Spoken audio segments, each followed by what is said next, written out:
Dios bendiga a todos mis hermanos y hermanas y a todos los que me escuchan. Una vez más estamos aquí grabando para ustedes la continuación de esta enseñanza que estamos dando acerca del reino de los cielos. Muy fundamental para nosotros entender que Jesucristo sabía y estaba enseñando lo que sucedería durante su ausencia física, desde el momento en que Él llegó a establecer su reino hasta que Él volvería. Esta ya es la séptima parábola, como la enseñanza se llama las 7 parábolas, es la última parábola que vamos a estar enseñando, revelando, y luego estaremos grabando un bloque acerca de una conclusión, que es la conclusión que el Señor Jesucristo le da a este discurso en los últimos versos del capítulo 13, especialmente desde el versículo 51 al 52. Ahí estaremos terminando con la conclusión del Señor Jesucristo y por ende la conclusión también mía en su nombre acerca de todo lo que se ha enseñado. Muy importante, porque Jesús les dijo a ellos en el verso 51, les preguntó que si habían entendido todas esas cosas. Y eso lo vamos a estar viendo en el próximo bloque, ya para cerrar las 7 parábolas y entrar entonces en una etapa diferente, una etapa nueva de este ministerio, por decirlo así, de este servicio que se le hace a Dios para que todos los hermanos se edifiquen. Y habrán algunas cosas que cambiarán y yo se las voy a anunciar.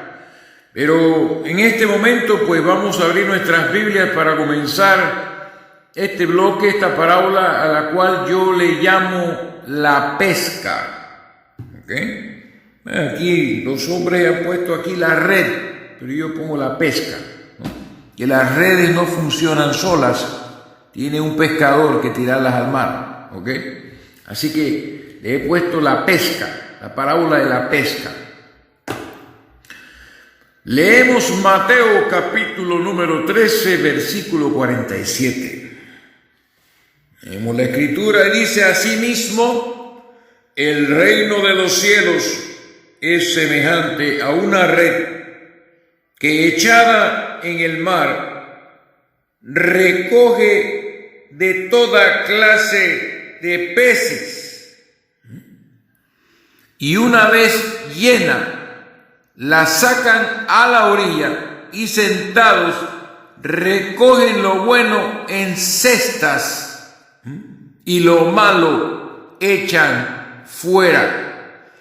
Así será el fin del siglo. Saldrán los ángeles y apartarán a los malos de entre los justos y los echarán en el horno de fuego, y allí será el lloro y el crujir de dientes.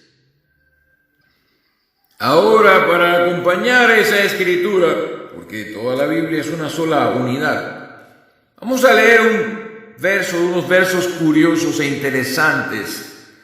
En el libro de Éxodo, abran conmigo sus Biblias, Éxodo capítulo 12, verso 37.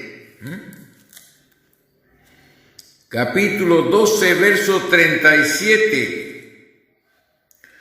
Les leo la palabra de Dios en el nombre de Jesucristo. Partieron los hijos de Israel de Ramesés a Sucot como 600,000 hombres de a pie, sin contar los niños, y le agrego yo ahí también las mujeres no son contadas ahí, solo los varones. Imagínense cuánta gente salieron de Egipto. Pero ojo con el verso 38. También subió con ellos grande multitud de toda clase de gentes y ovejas y muchísimo ganado. ¿No encuentran ustedes algo interesante en este versículo 38? Yo creo que ya algunos de mis hermanos ya tienen los ojos bastante abiertos para percatarse de algo interesante que podemos encontrar en esta parábola, porque dice la Biblia, escuche, otra vez les leo Mateo 13:47, asimismo es el reino de los cielos, asimismo el reino de los cielos es semejante a una red que echada en la mar recoge toda clase de peces. Éxodo 12:38, también subió con ellos grande multitud de toda clase de gentes y ovejas y muchísimo ganado. Interesante, qué lindo es atravesar las escrituras de esta manera, hermano. Yo lo estoy disfrutando como usted no tiene idea. Nosotros no vamos a tener suficiente tiempo para sacar de la Biblia todo lo que ella hay, todo lo que en ella hay. Mientras estemos en eso, el Señor nos lleva. Pero es triste como ver en este tiempo a la gente despreciando todas estas cosas, dejando la Biblia a un lado, sin tener ningún deseo de leerla y escudriñar y entender estas cosas y ver cómo todas las cosas están conectadas las unas con las otras, como una revelación completa de Dios. Y bueno, se van tras sensaciones, sentimientos, alucinaciones, delusiones, visiones, voces y todo este tipo de cosas que apartan a la gente de la palabra. Así que pues solamente quería expresar ese gozo que siento cuando yo veo la conexión perfecta que hay entre todas las cosas. O sea, Jesucristo era la palabra hecha carne. Y en la conclusión veremos más acerca de eso. Pero aquí en este momento Jesús estaba ya terminando su conversación con sus discípulos. Y lo que quiere Jesús mostrar, lo que quiere Jesús hacer con esta parábola es preparar a sus discípulos para su responsabilidad futura de echar la red en el mar para pescar hombres. Mateo capítulo 4, versículo 18, pasaba Jesús cerca de la mar, en Galilea, y dice la Escritura en el capítulo 4, versos 18 y 19, andando Jesús junto a la mar de Galilea, vio a dos hermanos, Simón llamado Pedro y Andrés su hermano, que echaban la red en el mar porque eran pescadores. Y les digo, venid en pos de mí y os haré pescadores de hombres. Entonces aquí en el capítulo 13 ya los discípulos habían andado mucho tiempo con él de un lado a otro, ayudándolo en diferentes cosas, escuchando sus enseñanzas y siendo preparados para su futuro ministerio que tendrían de tirar la red al mar para pescar hombres. Porque de eso se trata el reino de los cielos. De que hombres como nosotros seamos nacidos de nuevo y entremos y tengamos a Jesucristo como Rey. Pero vamos a ver la particularidad de esta parábola y vamos a ver que tiene una semejanza con otra que estuvimos enseñando anteriormente, aunque es totalmente diferente. Pero sí, nuestro Señor Jesucristo estaba preparando a sus discípulos. Él quería darles a entender algo para que no se sorprendieran una vez que lanzaran la red y para explicarles lo que sucedería durante el tiempo de la pesca. Entonces, estando él mismo con ellos precisamente para iniciar la pesca, porque en realidad los apóstoles tenían esta responsabilidad de iniciar, de tirar la red, pero ellos no lo hicieron por su cuenta. Ellos no podían hacerlo por su cuenta. Ellos tenían que esperar que el pescador verdadero, que el mismo Jesucristo viniera sobre ellos a través del Espíritu Santo. Y vamos a confirmarlo en Hechos capítulo número 1, versículo número 4, cuando Jesús le dijo ya a sus pescadores que estaban ya listos para lanzar la red, ¿no? Para lanzar la red. En el capítulo 4 dice la Escritura, Hechos 1:4, y estando juntos les mandó, oiga esto, que no se fueran de Jerusalén, sino que esperasen la promesa del Padre, la cual les dijo, oísteis de mí. Porque Juan ciertamente bautizó con agua, mas vosotros seréis bautizados con el Espíritu Santo dentro de no muchos días. Y saltamos al versículo 8, donde vemos de qué manera se lanza la red, donde dice, pero recibiréis poder cuando haya venido sobre vosotros el Espíritu Santo, y me seréis testigos en Jerusalén, en toda Judea, en Samaria y hasta lo último de la tierra. Era el comienzo, Entonces, antes de que se lanzara la red, les dijo, no se vayan de Jerusalén y esperen la promesa del Padre. Esperen ese poder, esperen el momento, porque ellos no podían hacer las cosas por su propia cuenta. Ellos tenían que seguir el patrón de Jesucristo cuando estuvo ministrando en la tierra y decía, yo no hago nada por mi propia cuenta, yo no hablo por mi propia cuenta, y no lo que oigo del Padre, eso es lo que hablo. Ellos necesitaban recibir el Espíritu de Dios para poder darle continuidad a esa actitud en cuanto al hacer las cosas. Nunca hacer las cosas por su cuenta. Jesús dijo, separados de mí, nada podéis hacer. Así que estos pescadores, en la parábola esta que vamos a hablar, están siendo preparados para que supiesen lo que iba a suceder, lo que iban a encontrar, lo que iba a suceder desde que se lanzara la red. Entonces, al iniciar la pesca, ellos tenían que estar esperando que viniese el Espíritu de Cristo, el Espíritu Santo sobre ellos, para entonces lanzar la red al mar. Entonces, esta pesca, por supuesto, se inicia en Pentecostés sin la presencia física del Maestro, el Rey rechazado. Arrepentidos porque el reino de los cielos se ha acercado, decía Juan el Bautista. Lo mismo dijo Jesucristo y lo mismo dijeron los apóstoles.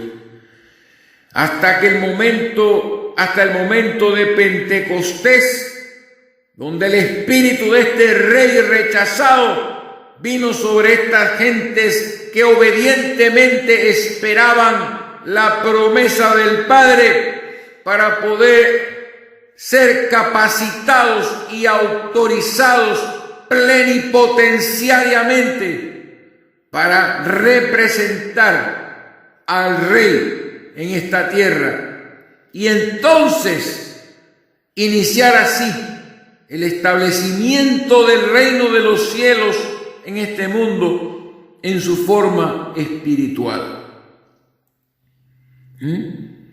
Para comenzar la confesión, la profesión, la esfera donde se profesa la fe en Jesucristo, donde se cree en Jesucristo y donde se dice creer en Jesucristo.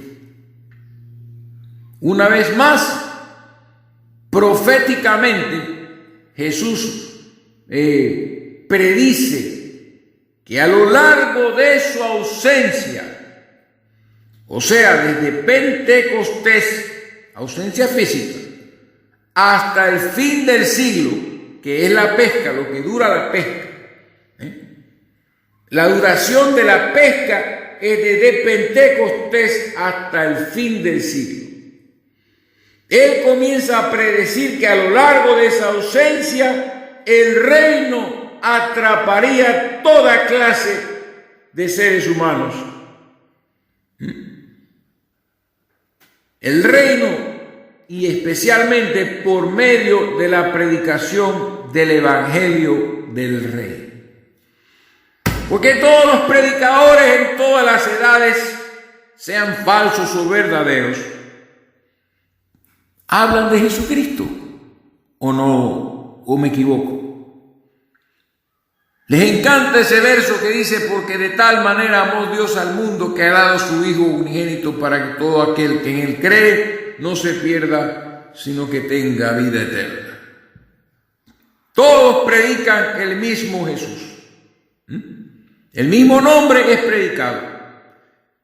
Se predica y se enseña en el mismo nombre. Así que Jesús se proyecta y proyecta a sus discípulos al futuro para darles a entender lo que sucedería durante ese tiempo de su ausencia y lo que sucedería mientras se predicaba el reino, porque estos apóstoles que están aquí todos iban a morir, todos murieron y toda esa generación murió. Y el apóstol Pablo también, que se levantó para abrir el compás a los gentiles, también murió. Y el apóstol Juan, a quien se le dio el Apocalipsis, también murió. Y toda esa generación murió. Entonces vinieron otras generaciones. Y mientras venían estas generaciones, aparecían más predicadores continuando. Policarpo, Ireneo y todas estas personas aparecían predicando el Evangelio de Jesucristo y seguían adelante predicando al Rey rechazado, y que durante todo ese periodo, hasta el tiempo del fin en el cual usted y yo estamos viviendo, toda clase de gente, buenos y malos, iban a ser recogidos, atrapados por la predicación o por la pesca, por la predicación del reino de los cielos. Ya hemos hablado, no tengo que repetir esto de la confesión, que todo el mundo cree en Jesús, pero cuando le enfrentas con las Escrituras, te das cuenta de que no creen en el Jesús de las Escrituras, sino que creen en el Jesús de la denominación. Pero todo esto, para que llegara al estado en que se encuentra, tuvo que pasar por mucho tiempo. Y mientras la red iba arrastrando, porque este tipo de red no es como la que usaba Pedro y Juan en la barca, que la lanzaban al mar y recogían, sino es una red diferente, que la voy a describir más adelante para que ustedes entiendan. Una red de arrastre que se le llama. Entonces, el periodo de la pesca comienza en Pentecostés y termina al fin del siglo. Y en todo ese tiempo entre las dos venidas, porque tenemos que seguir la misma línea de Jesucristo, porque la gente separa estas parábolas y las interpreta. Ayer me puse a ver algunas interpretaciones de esto por curiosidad, y todas, habían como 6, yo vi 6 diferentes interpretaciones, y las 6 eran diferentes. Es increíble, esto es increíble. Y ninguna daba con las cosas que vamos a ver hoy. Porque no solamente se ponen a inventar lo que les viene a la mente mientras leen esto y se olvidan del resto de las Escrituras. Entonces, esta red, el reino de los cielos, iba a atrapar toda clase de seres vivientes, toda clase de hombres, buenos y malos. Así como en el mar hay animales llamados limpios e inmundos. Vamos a ver qué habla la palabra acerca de esto, para que podamos confirmarlo según las leyes de Dios, Levítico capítulo 11, verso 9, verso 12. Y se los leo. Dice la Escritura. Tenía aquí esto. Es Levítico. Ahora sí. Levítico capítulo 11,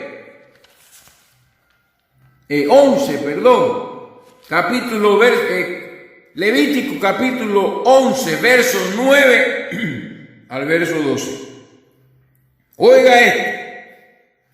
Dice la Biblia: esto comeréis de todos los animales que viven en las aguas. Ponga cuidado a esto. Todos los que tienen aletas y escamas en las aguas del mar y en los ríos, estos comeréis. Para que usted vea todo lo que va arrastrando esta red, ¿no? Pero todos los que no tienen aletas ni escamas en el mar y en los ríos, así de todo lo que se mueve, como de toda cosa viviente, lo que sea que está en las aguas, los tendréis en abominación. Os serán pues abominación, de su carne no comeréis, y abominaréis sus cuerpos muertos. Todo lo que no tuviere aletas y escamas en las aguas, lo tendréis por abominación. Entonces los pescados, los peces de aletas y escamas son las cosas buenas que pueden encontrar en el mar. Dios no inventó esto por capricho. No lo hizo por capricho. Mientras que vemos que la raza humana, el pagano, viendo estas cosas, o sea, el Señor estaba tratando de hacer diferencia entre una cosa y otra. Pero ahora vemos que la gente come camarón, por ejemplo. El camarón era inmundo, era algo inmundo. Esa es como una cucaracha del mar, come pura porquería, excremento. O sea, un camarón, hermano, pasadito le puede llevar al hospital, por si usted no lo sabe. Porque los peces con aletas y escamas, las mismas escamas les sirven de aislamiento y protección de lombrices o de otro tipo de animal, de contaminante o de cualquier enfermedad que puedan adquirir en las aguas del mar. Hay inclusive peces con aletas y escamas, con aletas que no tienen escamas. Aquí en Panamá hay una especie que le llaman la sierra, en otro lugar le llaman macarela, que tiene la piel lisa, no tiene escamas, mas sin embargo hay cierta temporada donde a estos peces le entran lombrices, le entran gusanos, le entran parásitos, porque no tienen esa protección, no tienen esas escamas que los aíslan de enfermedades en el mar y de cosas contaminantes en el mar. Pero son con aletas y escamas, son igualitos a los demás. Cuenta, pero no tienen las escamas. Son abominación. Se ponen a comer hostias y toda clase de moluscos. Y se los digo, con el fin de obtener algún beneficio sexual, porque se habla mucho de que todas estas alimañas y pulpos y todas estas poco de bichos y monstruos que hay en el mar, todas estas cosas son afrodisíacas, levantan las hormonas sexuales de los hombres y se convierten en gente deseosa de sexo. Y bueno, ese no es mi tema. ¿Ven? Pero estos animales, para Dios, son abominación. Y les dio la ley a los israelitas para que ellos no hiciesen como las otras naciones. Mire, ustedes no van a comer esto. Las demás naciones los comen, ustedes no lo harán. Pero lo que quiero decir es que hay cosas limpias y cosas abominables en las aguas. Y cuando usted arrastra la red, viene de todo allí. Y ahí entonces nos conectamos con la parábola nuevamente, donde dice que cuando es echada en el mar, recoge toda clase de peces. Pero eso más adelante vamos a exprimirlo, porque la versión del Rey Jaime nos habla de una forma más específica acerca de ese versículo que acabamos de leer. Eso les va a gustar a ustedes. Pero seguimos adelante. Con el capítulo 12 de Levítico hemos probado que hay cosas inmundas y cosas limpias, y a eso se refiere específicamente el verso 47. Porque los peces con aletas y escamas todos son limpios. Y si nosotros leemos lo que dice la versión en español en 1960, nos dice que recoge toda clase de peces. Y eso yo me ponía a pensar, Dios mío, ¿qué pez habrá que sea malo? Porque la mayoría de los peces son buenos. Así que sigamos adelante, porque la interpretación de la parábola es más adelante. Vamos a seguir adelante con este viaje a través de las Escrituras para ir conectando una cosa con la otra. Entonces, como he estado insistiendo en cada uno de los bloques que he enseñado de las 7 parábolas, esta parábola, recalco, describe cómo sería la esfera de la profesión cristiana. O sea, cómo sería la profesión, la confesión, vamos a llamarlo cristianismo, porque la gente le llama el cristianismo. Ya a mí me da miedo decir que soy cristiano porque me asocian de una vez con alguna denominación. Prefiero decir que soy un discípulo, ¿verdad? Discípulo de Jesucristo. Así me desasocio del cristianismo, que es como el islamismo y el budismo y todo lo que termina en ismo. Comunismo, socialismo, o sea, una corriente más en el mundo. Así terminaría, ya lo vimos, el reino de los cielos. Pero sí, describe cómo sería la esfera de la profesión cristiana entre las dos venidas del Rey.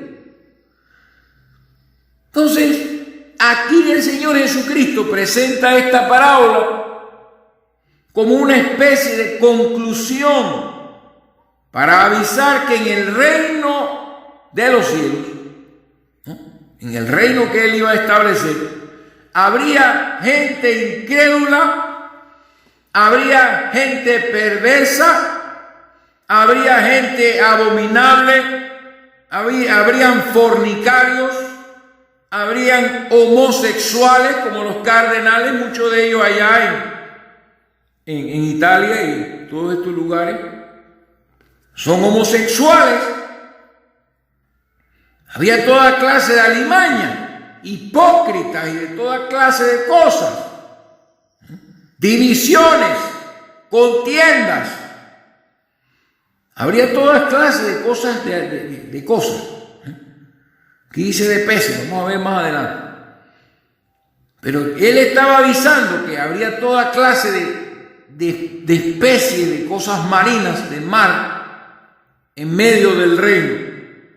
Y Pablo en 1 Corintios capítulo 11, 19 nos muestra que él estaba claramente entendido en esto que estamos enseñando, y nos da inclusive la razón por la cual estas cosas Dios las ha permitido así. Dios ha permitido que esto sea así.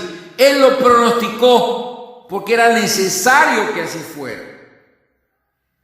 1 Corintios, sí, capítulo 11, verso 19.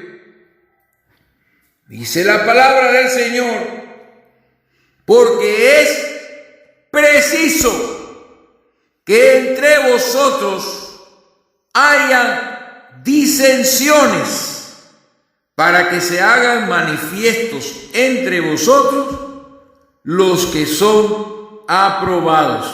¿Lo ven? Es preciso que existan todas estas cosas. Y esta palabra disensiones es muy interesante, porque todas estas abominables criaturas del mar y todo lo que vemos hoy en día está lleno de herejías y toda clase de falsas doctrinas. Por eso la versión antigua, oiga esto, la versión del rey Jaime, estamos hablando de versiones de la Biblia que yo utilizo para enseñar. Yo utilizo 3 versiones: la de 1960 Reina Valera, la versión antigua de Reina Valera y la versión antigua del rey Jaime. Y el griego. Entonces, tanto en el griego como en la versión antigua, como en la versión del rey Jaime antigua, donde dice que es preciso que haya entre vosotros disensiones, se traduce herejías, no disensiones, herejías. ¿Ven? Cosas que van en contra de la doctrina sana de Jesucristo. Personas que predican mentiras, herejías, cosas contrarias a la mente de Dios, contrarias a la Biblia, y predican sus propias doctrinas. Entonces, más atrás, en el verso 18, dice: pues en primer lugar, cuando os reunís como iglesia, oigo que hay entre vosotros divisiones. Y ahí la palabra griega es cisma.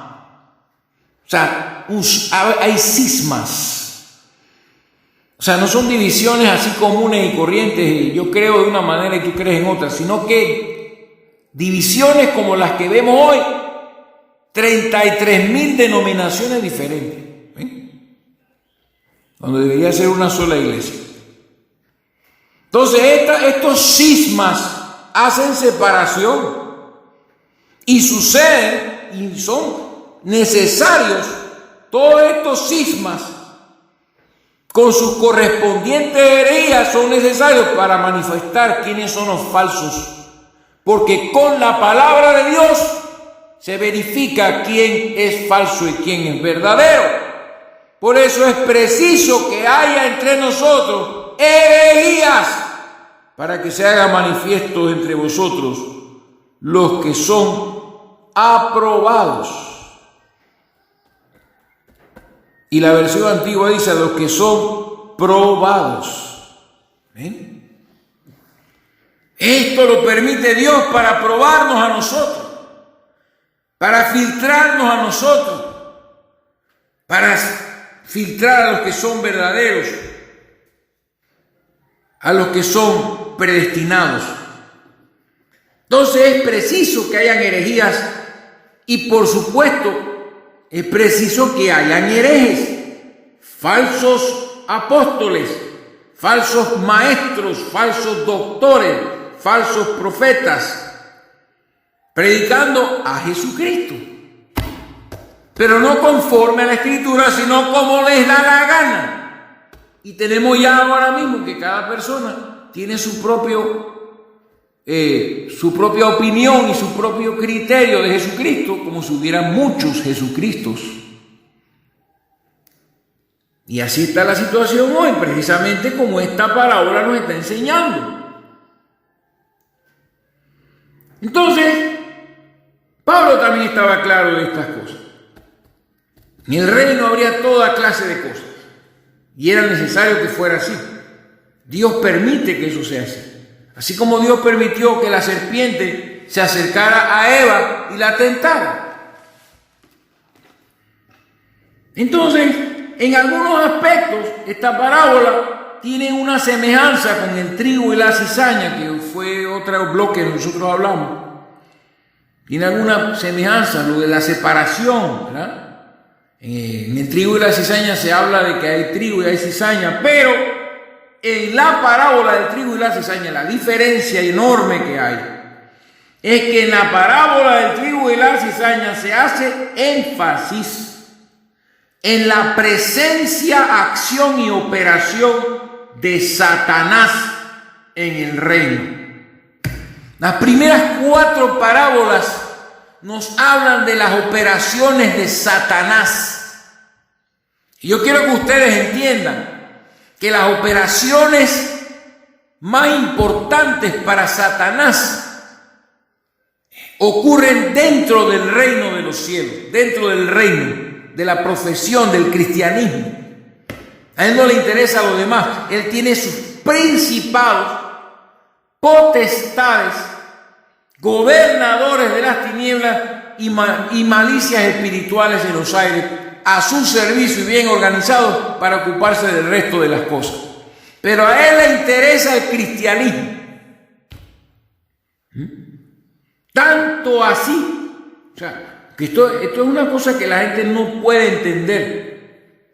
La gente llama, en estos días hablé con un par de personas y en la mente lo que tenían era denominación. Personas que entendieron que Dios es uno y no son tres, enviando a otras personas a denominaciones trinitarias. ¿Cómo es eso? Entonces, ¿qué clase de entendimiento tiene de la Escritura? ¿Es Dios es uno o son tres? ¿Cómo sabiendo yo que Dios es uno, voy a enviar a una persona a que se congregue en una iglesia donde hay 3 dioses, donde se predican 3 dioses? Entonces yo ni siquiera entonces creo de la boca para afuera, no entiendo lo que estoy haciendo. Y estoy enviando a una persona al infierno en vez de enviarla al cielo. En vez de enviarla a la Escritura, la estoy enviando a un templo hecho de manos de hombre. Entonces el énfasis que se hace en el trigo y la cizaña fue el enemigo que sembró la cizaña, o sea, Satanás. A Satanás no le importa con el socialismo ni con el islamismo. No le importa con nada de esas cosas. ¿Por qué? Porque ahí sencillamente él en un principio él quiso ser semejante a Dios. Él quiere recibir lo que a Dios le corresponde. Y eso está en el reino donde se predica a Jesús. Entonces por eso hay tantas personas creyendo de diferentes formas en Jesús, porque es la manera en que Satanás les ha presentado a Jesucristo como una segunda persona y como un hombrecito que lo ponen en unas figuritas así bonito, a veces parecía que tuviera maquillaje, porque le ponen los cachetitos así rosaditos. O sea, es una cosa terrible lo que Satanás ha hecho. Es tanto así que escrituralmente, usted lo aprende, en un momento dado, en este transcurso de la pesca, este transcurso de la ausencia física del esposo, Satanás opera tanto y con tanta fuerza en el reino que aún su trono está ubicado en el reino, en la profesión cristiana. Apocalipsis, vamos a Apocalipsis. Esto sucedió históricamente en el año 325 después de Cristo en adelante, cuando se dejó de perseguir a los cristianos en Roma, y ya estaban corrompidos, y la religión cristiana, o mejor dicho, la profesión cristiana, se volvió la religión del Estado. Y en la edad de Pérgamo, que significa completamente casado, establece Satanás su trono en medio de la profesión cristiana. El trono del diablo no está en un país. El trono del diablo no está en Hollywood. El trono del diablo no está en el Islam, ni en el budismo, ni en el Zen, ni en el hinduismo. No, el trono de Satanás está en medio de la profesión cristiana. Apocalipsis capítulo número 2, versículo 13. Mensaje a la edad de Pérgamo. Vamos a tener que enseñar las 7 edades de la iglesia, pero breve, porque yo no quiero hablar tanto de historia de la iglesia cristiana. Solo vamos a ubicar las cosas más importantes para que veamos todo ese tiempo, esas 7 eras, 7 edades, 7 periodos que atravesaría la iglesia, mejor dicho, el reino. Porque aquí se le llama iglesia tanto a la falsa como a la verdadera. Entonces hay un mensaje para la falsa y otro para la verdadera. Entonces dice, escribe, Apocalipsis 2:12. Mire esto. Pérgamo. A ver. Para ver. En un segundito aquí.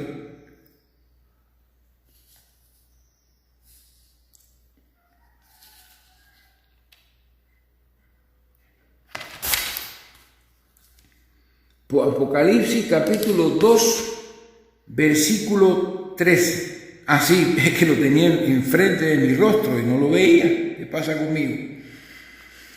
Leemos el verso 12, dice, y escribe al ángel de la iglesia en Pérgamo, el que tiene la espada aguda de 2 filos, dice esto, que tiene la palabra de Dios, ¿no? Dice, yo conozco tus obras y dónde moras. Dice, ¿dónde está el trono de Satanás? ¿Qué les parece? Es un mensaje a las iglesias. Al final de cada mensaje dice, el que tiene oído oiga lo que el Espíritu dice a las iglesias. Y cuando veamos la revelación, porque todas estas 7 parábolas les di a ustedes que son como una plataforma para iniciar el descubrimiento de Satanás en la Biblia. Y este pasaje lo vamos a tener que tocar. Dice, yo conozco tus obras y dónde moras, donde está el trono de Satanás. Entonces, el trono de Satanás está en el reino de los cielos. Y en la edad de Pérgamo, que es la tercera edad de la iglesia, que duró desde el 312 hasta el 606 después de Cristo aproximadamente, Satanás establece su trono en Roma. Y con el tiempo, el Vaticano, un país o un reino dentro de otro reino. Dentro de Roma está el Vaticano, que es un país totalmente diferente, un estado diferente bajo la potestad del Papa, que es el hijo del diablo, en potencia. El único hombre que se hace llamar Santo Padre en el mundo. Ya yo se los he dicho antes. Entonces, ahí está el trono de Satanás. No en otra parte. Ahí él puede ser semejante a Dios, que se acerca al Papa, tiene que besarle la mano. Ahí tiene él a su hijo, a sus hijos, durante todas las edades que han gobernado. Y bueno, ya ustedes saben todo lo que han hecho los papas y cómo han matado y han asesinado a gente inocente. Y cómo esa iglesia romana, donde está el trono de Satanás, tenía las escrituras escondidas y nadie tenía acceso a ellas. Qué lío poder conseguir la Biblia. Tenían todo escondido, era prohibido y le enseñaban a las personas que cualquiera que leía la Biblia se volvía loco. Eso me lo decía mi abuela, que fue contemporánea con el Papa Pío XII. Mi abuela. Ella quería mucho al Papa Pío XII y ese hombre era un demonio. Y no tenía nadie acceso a las escrituras, ellos las tenían, no les convenía que la gente tuvieran las escrituras, porque entonces iban a darse cuenta de lo que había allí. Entonces Satanás puso su trono allí y sigue estando allí. Es el trono donde él gobierna, no solo a la iglesia romana, sino a todas las denominaciones. Todas ellas hacen lo mismo que se hace en el catolicismo romano. Y eso está en medio de la profesión cristiana, porque todos ellos hablan de Jesús. Y hablan de Jesús, pero también hablan de María, y hablan de San Pedro, y hablan de un poco de gente. Pero todos ellos confiesan a Jesús. Dicen que Jesús es amor y que él ama a todo el mundo. Y bueno, ¿para qué les voy a decir más? Ahí está escrito, hermano, léalo en su Biblia, que el trono de Satanás no está fuera del reino y de la profesión cristiana. No está en la iglesia satánica de Anton LaVey, que yo creo que ya es muerto, y él se autoproclamaba sacerdote de Satanás y se vestía de negro. E inventó una Biblia, la Biblia satánica de Anton LaVey, donde todo lo escribía al revés de la Biblia. No, el diablo ese es un payaso de circo. Usted lo va a entender después. Son payasos de circo, todo esto satanismo y toda esta gente con pentágonos y con cara de cabra y un montón de locuras, vestidos de negro, con las cabezas rapadas y todos ahí oscuros y toda esa cosa. No. Eso es como ir al circo y ver payasos haciendo payasadas. Satanás no le citó la Biblia de Anton LaVey a Jesucristo cuando estaba allá en la tentación del desierto. Satanás no le citó otra Biblia, otra escritura que no fuera la misma que tenían los apóstoles y que tenían los fariseos y las escrituras que Jesucristo predicaba y proclamaba. Él le citó el Salmo 91. Así que esto de la Biblia satánica de Anton LaVey, eso es una basura, eso es una mentira muy grande, eso no sirve. Eso es una payasada. Una gran payasada. Y la gente cree que ahí es que está Satanás. No, Satanás, óyeme hermano, hermana, que está asistiendo a congregaciones denominacionales, como sea que se llamen. Satanás te está predicando el evangelio en la cara. No es persona, pero son ministros. Se disfrazan como ministros de justicia, dice la Escritura. Y son ellos los que te están predicando a Satanás, pero sin mencionar ese nombre, sino mencionando el nombre de Jesucristo. Porque Satanás tiene celos de Jesucristo. Siempre lo ha tenido. Quiere ser adorado como el Hijo de Dios, como Jesucristo, como Dios. No como el diablo y como un bicho raro, con cacho, color rojo y una cola con punta de lanza. Nada de eso. Todo eso es invención de ellos mismos, del diablo, para hacerle creer a la gente que dentro de lo que llamamos cristianismo todo está bien, todas las iglesias son de Dios, todo es de Dios. Así que no voy a seguir con eso, pero es parte del mensaje que le estoy hablando. La parábola del trigo y la cizaña enfatiza más en las operaciones de Satanás en el reino, tanto así que colocó su trono en el reino y sus hijos abundan en este tiempo. Abundan en este tiempo.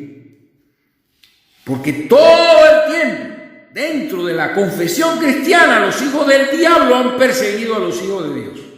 Así como Caín persiguió a Abel y lo mató, y eran hermanos, salieron del mismo vientre, aunque eran medio hermanos, pero salieron del vientre de María, los dos adoraron a Dios, los dos ofrecieron sacrificio, ofrenda o como se llame, pero uno mató al otro. Así como los hijos del diablo, operando en el reino de los cielos, en la esfera esta de la profesión cristiana, persiguieron gente en el nombre de Jesucristo, quemando a creyentes en Jesucristo. ¿Qué le parece? ¿Cómo es esto, verdad? Por eso es que la gente tiene que entender los misterios del reino de los cielos. Entonces, en el caso de la red, no se trata de la operación de Satanás. Aquí no estamos hablando de eso. Estamos hablando del reino de Dios, del reino de los cielos, en sí mismo como una red. Se presenta el reino semejante a una red. O sea que aquí ya les dije, las primeras 4 parábolas fueron predicadas en público y se habló de la convivencia del bien y del mal, de la presencia de Satanás en el reino y de todo esto frente a las personas. Pero una vez que el Señor se encerró con sus discípulos, como vamos a hacer nosotros pronto,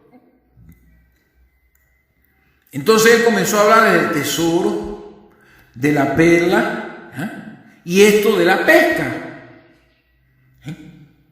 Que el reino de los cielos sería semejante a una red.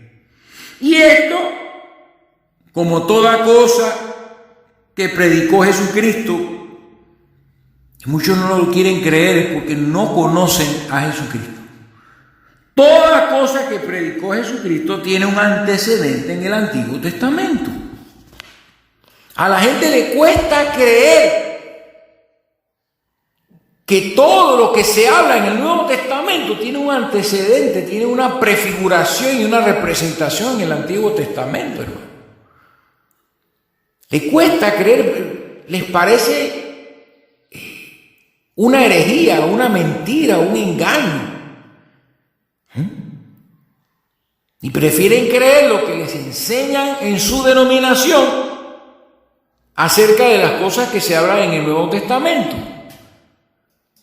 O en algún curso, lo que le enseñan en algún curso, o lo que le enseñan en algún seminario, en alguna escuela teológica o en algún instituto bíblico. Pero para aprender el Nuevo Testamento tenemos el Antiguo Testamento. Y Jesús, siendo la palabra, Él estuvo allí presente en todas las cosas que ocurrieron en el Antiguo Testamento. Y su espíritu inspiró a los santos profetas de Dios para que escribieran parte de las historias de estos hombres del Antiguo Testamento y escribieran todas estas cosas para que nosotros por medio de ellas pudiésemos vindicar el evangelio de nuestro Señor Jesucristo en el tiempo en que viviéramos. Así que esto tiene su antecedente. Recuerden, recogió toda clase de cosas, la red, ¿verdad? Tiene su antecedente en el Antiguo Testamento, así como todo lo que se manifiesta en el Nuevo Testamento. Entonces, sea por profecía o sea por figura, como yo le llamo retrato, por figura o por profecía, todo lo que tiene, lo que se manifiesta en el Nuevo Testamento tiene su precedente, su antecedente, su prefiguración en el Antiguo Testamento. Y esta parábola no es la excepción. Esta parábola se refleja claramente en el Éxodo, por eso yo les leí Éxodo capítulo 12, versos 37 y 38, porque resulta ser que lo que pasó en el Éxodo es exactamente lo que el Señor está tratando de decirnos nosotros acá, sin tener que tocar el Éxodo. Pero en la conclusión nos daremos cuenta por qué hemos hablado del Éxodo, por qué hemos hablado de Génesis, por qué hemos hablado de muchas partes del Antiguo Testamento en conexión con las parábolas del Señor Jesucristo. Entonces, vamos a buscar 1 Corintios 10, capítulo 1. 1 Corintios 10, capítulo 1. Voy a buscárselo aquí. Y es 1 Corintios 10, versículo 1. Me parece haber dicho capítulo. Ya la mente me está fallando de nuevo. Gracias a Dios me llegaron unas medicinas ahí para ayudarme a que esto no me pase. Me pareció haber dicho 1 Corintios capítulo 10, capítulo 1. Pero es capítulo 10, versículo 1. A lo mejor estoy equivocado. Pero vamos a leer lo que dice el apóstol Pablo, para que ustedes vean que lo que pasó en el Éxodo es semejante a lo que pasaría en medio de la profesión cristiana desde Pentecostés para arriba, ¿no? Que en Pentecostés en adelante se comenzó a bautizar en el nombre de Jesucristo. Y el bautismo de Juan quedó atrás. Dice, porque no quiero, hermanos, que ignoréis que nuestros padres todos estuvieron bajo la nube. Oiga esto. Todos pasaron el mar. Y oiga esta palabra. Y todos en Moisés fueron bautizados en la nube y en el mar. Y ustedes saben que Moisés es tipo de Jesucristo. Recuerden que la nación de Israel se iba a establecer como reino, se iba a establecer, iba a llegar a una tierra prometida y llegaron a ser un reino. En los días de Salomón, un reino grandísimo y glorioso. Ese era el futuro que les esperaba en la tierra prometida, en su debido tiempo. Pero dice, y todos en Moisés fueron bautizados en la nube y en el mar, lo cual representa el bautismo en agua y el bautismo en el Espíritu Santo. Y todos comieron el mismo alimento espiritual. Vaya poniéndose en línea, ¿no? Ahora mismo todos en Cristo son bautizados en el sentido de que todos creen en Jesús. Todos han sido bautizados y todos dicen tener el Espíritu Santo. Porque hablan no en idiomas, sino hacen unas bullas ahí que dicen que es el Espíritu Santo y son bautizados. Pero vamos a ver, porque en el Pentecostés todos fueron bautizados en el Espíritu Santo. De ahí en adelante, todos fueron bautizados en el nombre de Jesucristo y recibieron el Espíritu Santo.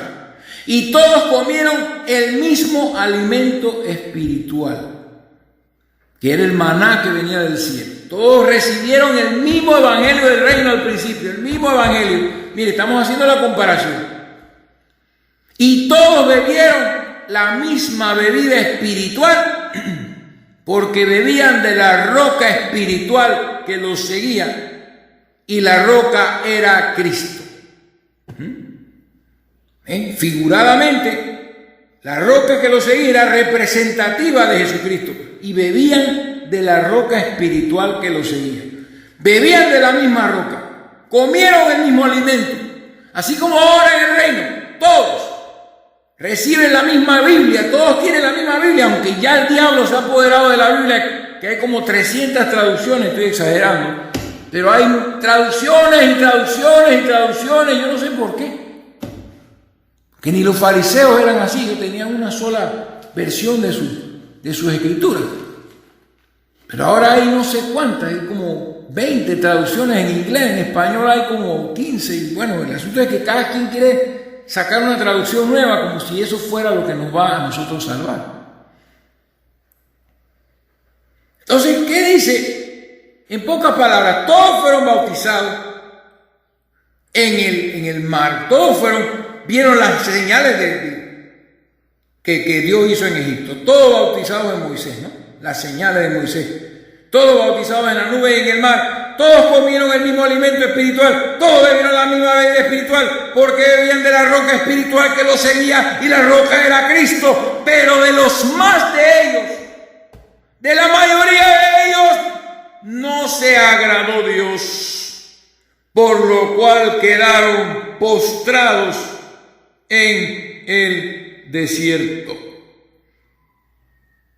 Y según el griego, dice, quedaron derrocados en el desierto.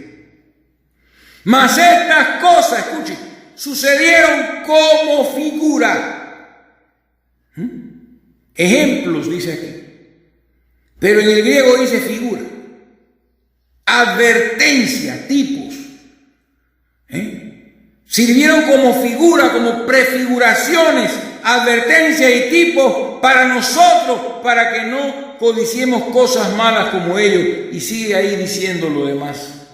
Pero lo que quiero es darles a entender es que él está hablando del Éxodo, del pasaje que leímos en Éxodo capítulo 12, versos 37 y 38.